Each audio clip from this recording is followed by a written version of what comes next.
Assalamualaikum warahmatullahi wabarakatuh. Kami dari kelompok 2 yang beranggotakan saya sendiri, Risa Dwi Astuti NIM 50, Rianti Fitri Astuti NIM 57, Ariana Irma Laurivia NIM 59, dan Visil Mikafah NIM 60 akan mempresentasikan tentang bioteknologi konvensional.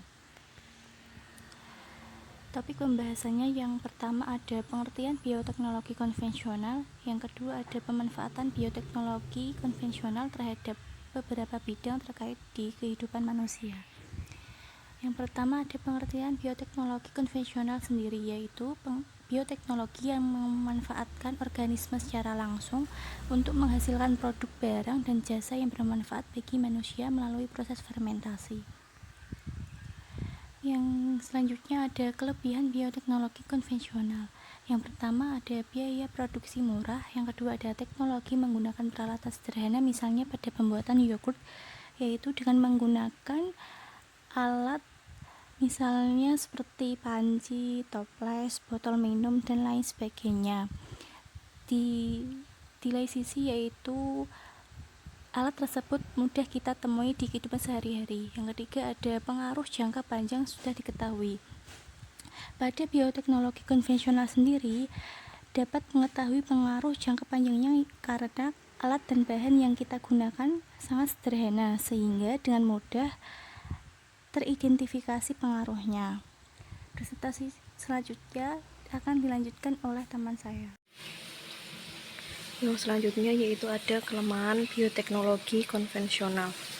Yang pertama itu ada perbaikan genetik tidak terarah.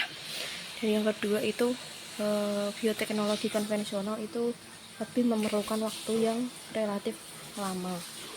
Terus belum ada pengajian prinsip-prinsip ilmiah. Hasilnya itu tidak dapat diperkirakan sebelumnya. Terus ada juga tidak dapat mengatasi ketidaksesuaian genetik. Terus reproduksi dalam skala kecil. Nah, bioteknologi konvensional itu proses relatifnya belum steril, terus kualitasnya hasil belum terjamin. Terus pemanfaatan bioteknologi konvensional terhadap beberapa bidang, yaitu ada bidang makanan, bidang pertanian, bidang industri, bidang pengobatan, dan bidang peternakan. Dalam bidang makanan itu contohnya ada keju, yogurt. Terus keju itu dari susu yang terkonsolidasi yang bisa dikonsumsi begitu saja dengan sedikit atau tanpa modifikasi. Dan yang kedua itu ada yogurt. Yogurt itu minuman hasil fermentasi susu, di mana dalam pembuatannya itu menggunakan bakteri Streptococcus thermophilus dan Lactobacillus bulgaricus. Nah, bakteri ini itu mengubah laktosa pada susu menjadi asam laktat. Terus ada roti dan kecap. Pembuatan roti itu juga memanfaatkan peristiwa fermentasi yang dibantu oleh yeast atau hamir. Yeast itu sejenis jamur yang ditambah pada adonan tepung dan akan menimbulkan proses fermentasi.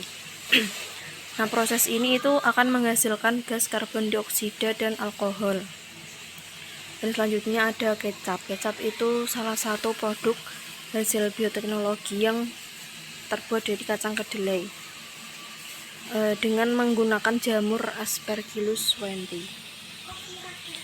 Ada juga tempe dan cuka. Tempe itu dilakukan dengan menumbuhkan jamur Rhizopus oryzae dan Rhizopus oligosporus pada biji kedelai. Pada proses pertumbuhan ini jamur akan menghasilkan benang-benang yang disebut dengan hifa. Terus ada juga cuka. Bahan dasar pada proses pembuatan cuka itu etanol, di mana yang dihasilkan oleh fermentasi anaerob oleh ragi oleh bakteri asam asetat seperti acetobacter dan gluconobacter. Etanol itu akan dioksidasi menjadi asam asetat. Dan presentasi selanjutnya akan dipaparkan oleh rekan saya. Baik, untuk yang selanjutnya yaitu ada bidang pertanian. Untuk yang pertama ada kultur jaringan. Kultur jaringan yaitu membudidayakan suatu jaringan makhluk hidup menjadi individu baru yang mempunyai sifat sama seperti induknya. Pelaksanaan teknik kultur jaringan tumbuhan dilakukan berdasarkan teori sel sebagaimana yang dikemukakan oleh Seleiden dan Swan, yaitu sel tumbuhan mempunyai kemampuan totipotensi. Untuk yang kedua ada pembastaran. Pembastaran itu merupakan perkawinan antara dua individu tanaman yang berbeda varietas, tetapi masih dalam satu spesies. Untuk contohnya yaitu ada padi varietas X yang memiliki produksi gabah tinggi dan tidak cepat rebah dikawinkan dengan padi varietas Y, yaitu yang memiliki sifat tahan hama dan umur panen pendek. Untuk yang ketiga ada penanaman secara hidroponik. Hidroponik dilakukan dengan berbagai metode, tergantung media yang digunakan. Metode yang digunakan dalam hidroponik antara lain untuk yang pertama yaitu ada metode kultur air atau menggunakan media air. Untuk yang kedua ada metode kultur pasir yaitu menggunakan media pasir, dan metode porus yaitu menggunakan media kerikil, pecahan batu bata, dan lain-lain.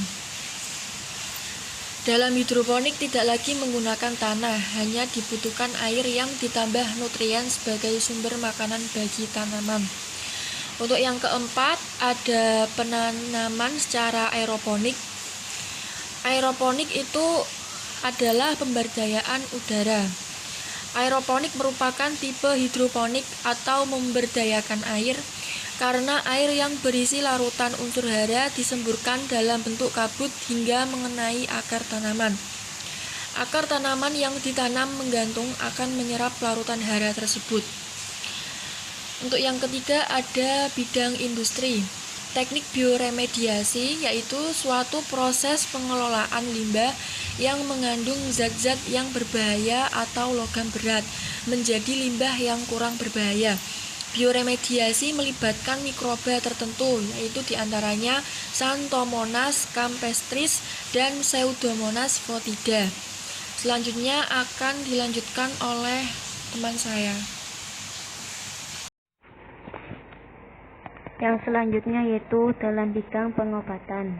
Ada dua contoh yaitu penisilin dan vaksin. Nah, yang pertama penisilin merupakan contoh dari produk bioteknologi konvensional karena memanfaatkan organisme secara langsung dan tidak membutuhkan teknologi tinggi. Kemudian proses pembuatannya pun menggunakan dengan proses yaitu fermentasi, memanfaatkan jamur yang menghasilkan antibiotik penisilin. Sedangkan vaksin dapat dibuat melalui rekombinasi DNA. Yang terakhir yaitu bidang peternakan. Ada dua contoh yaitu domba ankon dan sapi Jersey. Domba ankon merupakan domba berkaki pendek dan bengkok sebagai hasil mutasi alami. Kemudian sedangkan sapi Jersey merupakan sapi yang diseleksi oleh manusia agar menghasilkan susu dengan kandungan krim lebih banyak. Sekian presentasi dari kelompok kami. Apabila ada kekurangan, mohon maaf. Wassalamualaikum warahmatullahi wabarakatuh.